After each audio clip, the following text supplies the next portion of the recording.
बूझा गुरु के दरदिया हो, गुरु के दरदिया हो। पंच शाखा रोई रोई देत बा दुहाई न हो। एक गुरु के आत्मज्ञान को समझ न सका जग संसार। पुस्तक पढ़ पढ़ ज्ञान उपजावे, अंदर ज्ञान की देत दबाए।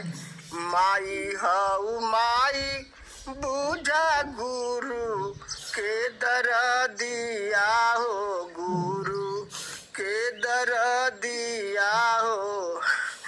पंच शाखा रोई रोई देत बा दुहाई न हो। धर्म मजहब का कराए लड़ाई, जाति पाति का राखो भेद। मरम न जाने जीव का कोई, जीव आवत और जाति कहाँ। माई हऊ माई बूझा गुरु के दरदिया हो, गुरु के दरदिया हो। पंच शाखा रोई रोई देत बा दुहाई न हो।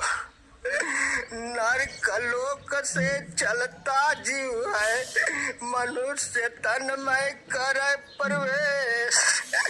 कर्म चूक से जात नरक में, भ्रमण करत रही जावे जीव में।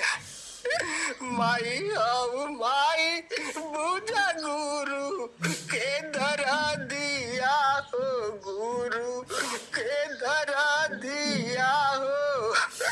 पंच शाखा रोई रोई देत बा दुहाई न हो। पंच शाखा की जात अनेक है, कर्म है उनका एक महान। स्टेट अलग है, गाँव अलग है, फिर भी कोई ना करे पहचान। माई हऊ माई बूझा गुरु के दरदिया हो, गुरु के दरदिया हो। पंच शाखा रोई रोई